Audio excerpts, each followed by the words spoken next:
রাজধানী ঢাকার অন্যতম ব্যস্ত আন্তঃজেলা বাস টার্মিনাল হল মহাখালী বাস টার্মিনাল। আইসিডিডিআরইউ হাসপাতালের পাশেই অবস্থিত মহাখালী বাস টার্মিনালটি। ঢাকা সিটি কর্পোরেশনের অধীনে 1984 সালে এই টার্মিনালটি প্রতিষ্ঠিত হয়। প্রতিদিন এখান থেকে বহু পরিবহন কোম্পানি দেশের বিভিন্ন জেলায় আন্তঃজেলা বাস সার্ভিস প্রদান করে থাকে। মহাখালী বাস টার্মিনালটি সর্বদা সচল একটি পরিবহন কেন্দ্র বলা চলে। প্রায় প্রতি 5 মিনিট পর পর কোনো না কোনো বাস এই টার্মিনাল থেকে তার নির্ধারিত গন্তব্যের উদ্দেশ্যে ছেড়ে যায়। এই ভিডিওর মাধ্যমে আমরা ঘুরে দেখব মহাখালী বাস টার্মিনালের বর্তমান চিত্র, পরিবহন পরিচালনা ব্যবস্থা, যাত্রী সেবা এবং সার্বিক অবকাঠামো কেমনভাবে পরিচালিত হচ্ছে তা বিশ্লেষণ করার চেষ্টা করব। হ্যালো এভরিওয়ান, আসসালামু আলাইকুম। স্বাগতম জানাচ্ছি ট্রাভেল উইথ হৃদয় চ্যানেলের আরেকটি নতুন ভিডিওতে।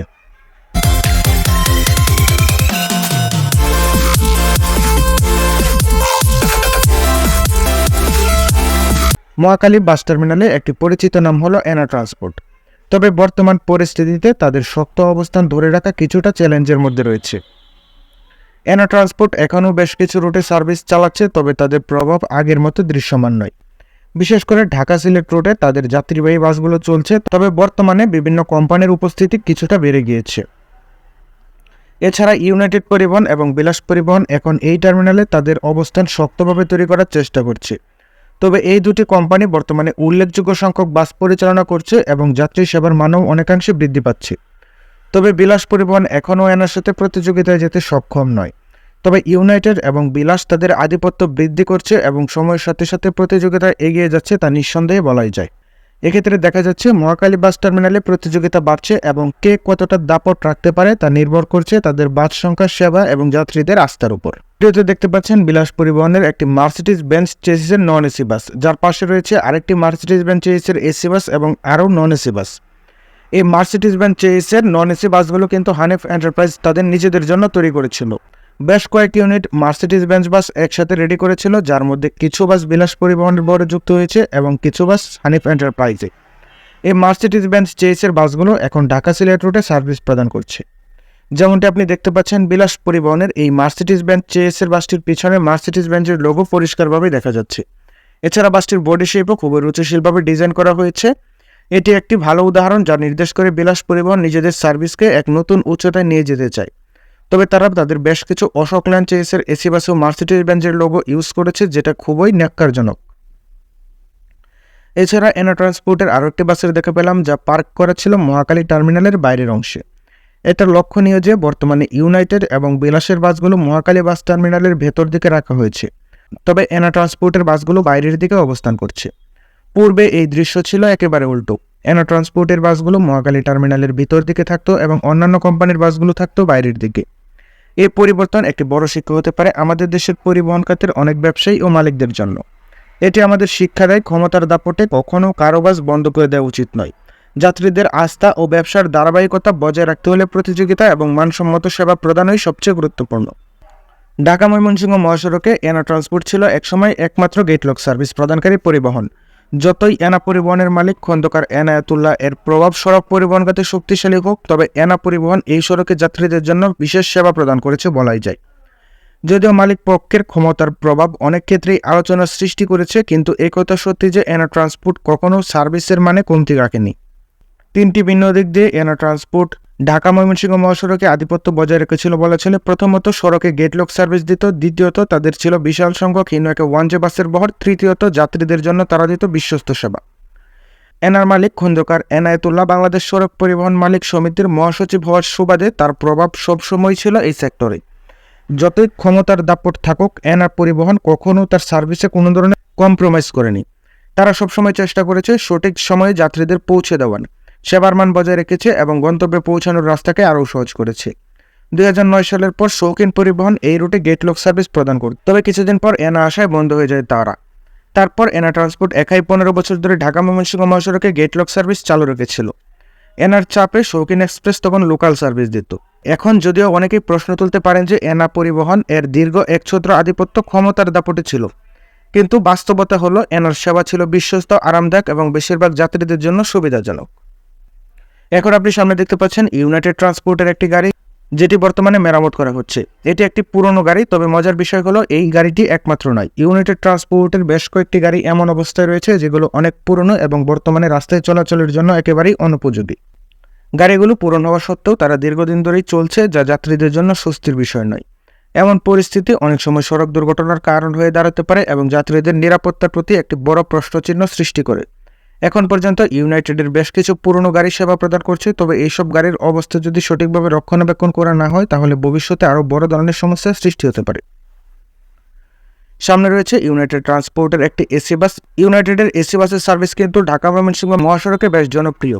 আসলে একে জনপ্রিয় বলা যায় না, মোট কথা সার্ভিস তো একটাই, ভালো হোক খারাপ হোক এটা দিয়ে যেতে হবে। প্রচুর সমালোচনা করেছি আমরা ইউনাইটেডকে নিয়ে, এখনও করি এবং আগামীতেও করব। সার্ভিস নিয়ে কথা হচ্ছে। ময়মনসিংহ জেলার ঢাকা ময়মনসিংহ রুট যেন একটা স্বর্ণের খনি। এই রুট আঁকড়ে রাখতে মরিয়া হয়ে থাকে যে কোনো অপারেটর। হুট করে এনা বন্ধ করে দেওয়া এটা এনার প্রাপ্য ছিল মানলাম। অতীত ঘাটলেই বুঝতে পারবেন। বোঝার পর থেকে তো দেখেছেন 15 বছর ঢাকা ময়মনসিংহ রুটে। আগের ইতিহাস জানবেন কি? আপনি 15 বছরের সার্ভিসকে 15 মাস হয়নি একটা সার্ভিসের সাথে তুলনা করে দিলে ভুল করবেন, মানলাম। 2008 সালের আগে কি এই রুটে এনা ছিল? 1996 থেকে 2001 সাল পর্যন্ত ছিল এনা। 2001 থেকে 2007 বা 2008 সাল পর্যন্ত ছিল শৌখিন, নিরাপদ, ইউনাইটেড এই তিনটা সার্ভিস। 2008 সালে এসে এনা যখন তিনটা সার্ভিসকে একেবারে বাদ করে দিল তখন কিন্তু মানুষজন চুপচাপ ছিল। 2008 সালে তখনকার রাজনৈতিক কারণে শামীম এন্টারপ্রাইজ আর এনা ট্রান্সপোর্ট শুরু করলো ঢাকা ময়মনসিংহ রুটের রাজত্ব। ততদিনে নিরাপদ হাওয়া, শৌখিনের ভালো লাইক ইসুজু গাড়িগুলো হাওয়া হয়ে গেছে। 2008 সালের পরে শামীম আর এনা যাত্রী ভাগ হয়ে যেত, কারো গাড়ি ফুল হতো না। কি করা যায়, শেষমেশ একীভূত হয়ে সবকিছু এনা নামেই চলতে শুরু করলো। শুরুর দিকের এনার গাড়িগুলো বেশ ভালো ছিল যেহেতু নতুন গাড়ি। তারপরের ইতিহাস সবাই জানে। 2024 আগস্টের পরেই দাবার চাল ঘুরে গেল। যারা এই দীর্ঘ সময় বঞ্চিত ছিল, কেউ কেউ পরিবহন ব্যবসা ছেড়ে দিয়ে বা টিকতে না পেরে হারিয়ে গিয়েছিল, তারা ধীরে ধীরে ব্যাক করার চেষ্টা করলো। আর ইউনাইটেড তাদের ফসল। সবচেয়ে আশ্চর্য লাগে সুবিধাবাদী কিছু গাড়ি যেগুলো এনআই ছিল টপ করে ঢুকে গেল ইউনাইটেডে। এরা সবসময় সুবিধাবাদী। ইউনাইটেড হারিয়ে গেলে অন্য ব্যানার আসবে, সেখানেও দেখবেন তাদের গাড়ি। দেশে নতুন কোনো হীন গাড়ি নেই, তার কিছু দায় কর্তৃপক্ষের, কারণ অশোক ল্যান্ডকে এক চিটিয়া বাজার দিতে বাকি সব যেভাবেই পারা যায় আটকে দেওয়ার চেষ্টা ছিল। লাস্ট 2011 বা 12 সালে শামীম এন্টারপ্রাইজের এসি ছিল মেবি। সার্ভিস বাদ দেন, অল্প সময়ে ইউনাইটেড যেখান থেকে পেরেছে হীন গাড়ি ম্যানেজ করে সার্ভিস দেওয়ার চেষ্টা করছে, এসি গাড়ি ম্যানেজ করার চেষ্টা করছে। সার্ভিস নিয়ে কথা বলবো না, ওইটা আমরাও জানি, আপনারাও জানেন কেমন। ঠান্ডা মাথায় চিন্তা করে দেখেন, চেষ্টা করছে একটা রানিং অপারেটরকে বাদ দিয়ে নিজেকে সেখানে প্রতিষ্ঠিত করার চেষ্টা করছে ইউনাইটেড। কতটা সফল বলার সময় হয়নি এখনও। আমরা ভাবছিলাম হয়তোবা শৌখিন ব্যাক করবে এনার জায়গায়, কিন্তু তাতে আপনাদের অশোক লেন দিয়ে গেট লক এনার বাড়ায় দিয়ে যেতে হতো। তখনই দেখা যায় বিরিশিরি এক্সপ্রেসের বাসটি ঢাকা থেকে বিরিশিরি, নাজিরপুর, লেঙ্গুরা এই রুটে আগে সার্ভিস দিত এনা ট্রান্সপোর্টের মালিকানাধীন নিশিতা বাসটি। তবে বেশ কিছুদিন আগে নিশিতা বাসটি একেবারে বন্ধ করে দিয়ে ঢাকা থেকে বিরিশিরি রুটে ইউনাইটেড ট্রান্সপোর্টের মালিকানাধীন বিরিশিরি এক্সপ্রেস নামে বাসটি চালু করা হয়। বিরিশিরি নেত্রকোনা জেলার দুর্গাপুর উপজেলার ঐতিহ্যবাহী একটি গ্রাম। শুরুতে এটি ইউনিয়ন পরিষদের অন্তর্ভুক্ত থাকলেও দুর্গাপুর পৌরসভা হওয়ার সাথে সাথে সদরের পার্শ্ববর্তী হয়ে গ্রামটিকে ওয়ার্ড হিসেবে অন্তর্ভুক্ত করা হয়। ইংরেজ শাসনামলে স্থাপিত 70 বছরের পুরনো বয়েজ গার্লস হাই স্কুল, সরকারি কালচারাল একাডেমি, সুভাষচন্দ্র নদী, সাগর দিঘি, দুর্গাবাড়ি, রাজবাড়ি, পুরাকীর্তি নিদর্শন, মঠঘর, মনোরম প্রাকৃতিক পরিবেশ আর দর্শনীয় স্থানগুলোর কারণে পর্যটকদের কাছে এই অঞ্চলে যথেষ্ট সুনাম রয়েছে, ফলে এখানে রয়েছে প্রচুর যাত্রী চাহিদা। টার্মিনালের বাইরের দিকে এনা ট্রান্সপোর্টের একটি বাস দেখতে পাই, যেই বাসটি দেখে বুঝতেই পারছেন এই বাসটিতেও ঢিল মারা হয়েছিল। তবে এনার মালিক যাই করুক না কেন, স্টাফদের উপর এবং যাত্রীদের উপর হামলা কিন্তু একেবারেই ন্যাক্কারজনক ঘটনা। আর এনার মালিক যাই করুক, আপনাদের কিন্তু ভালো একটা সার্ভিস এনশিওর করতে এটা মানতেই হবে। এখন যারা আসছে তারা কিন্তু সার্ভিস এনশিওর করতে পারছে না। এবার আসি বিলাস পরিবহনে। বিলাস পরিবহন নতুন এক অপারেটর হিসাবে সম্প্রতি তাদের বহরে একজাক মার্সিডিজ বেঞ্চ বাস যুক্ত করে। নন এসি এবং এসি বাস রয়েছে, যার মধ্যে অশোক ল্যান্ড এবং মার্সিডিজ বেঞ্চ এসির বাস রয়েছে। এর মধ্যে ওবে মোটরস থেকে নির্মিত 10 ইউনিট নন এসি এবং বাকি বাসগুলো জয়নবী ইঞ্জিনিয়ারিং ওয়ার্কশপ থেকে নির্মিত। মহাখালী বাস টার্মিনালে exact Mercedes Benz AC, non AC এবং অশোক ল্যান্ড চেসের এসি বাসের দেখা পাই। পুরো মহাখালী বাস টার্মিনাল এখন মার্সিডিজ বেঞ্চের নন এসি বাসের সমাহারে ভরপুর। সব বাস ঢাকা টু সিলেট রুটে চলাচল করবে। বিলাস পরিবহন ঢাকা সিলেট মহাসড়কের এক নতুন অপারেটর, যারা প্রথমেই হিন্দুকে 1J বাস দিয়ে সিলেটের যাত্রীদের সেবা দেয় এবং তারা পরবর্তীতে যাত্রীদের আরামদায়ক সার্ভিস নিশ্চিত করতে অত্যাধুনিক মার্সিডিজ বেঞ্চ বাস দিয়ে এসি ও নন এসি সার্ভিস দিচ্ছে। যদিও শুনেছি বর্তমানে তারা ভালোই সার্ভিস দিচ্ছে। টার্মিনালের ভিতরে ঢুকে দেখতে পাই শাহজালালের নাম পরিবর্তনের বিষয়টি এবং উপরে লাগানো ছিল ঢাকা নেত্রকোনা রুটের নতুন অপারেটর বাটি বাংলা এক্সপ্রেস চালু হওয়ার বিজ্ঞাপন। যতটুকু হাইপ নিয়ে বাটি বাংলা এক্সপ্রেস যাত্রা শুরু করেছিল, বেশ বোঝা যাচ্ছিল রফরফের কঠিন প্রতিদ্বন্দ্বী হবে, কিন্তু তার কিছুই হলো না। দুই একটা ওয়ানজে ছাড়া বাকিগুলো ছাল চামড়া কিছুই নাই, বিভিন্ন জালি বাস থেকে এনে সার্ভিসে ঢোকাচ্ছে। গাড়ি চকচক করলেই যেমন শোনা হয় না, তেমনই গাড়ি চকচক করলেই সার্ভিসও ভালো হয় না।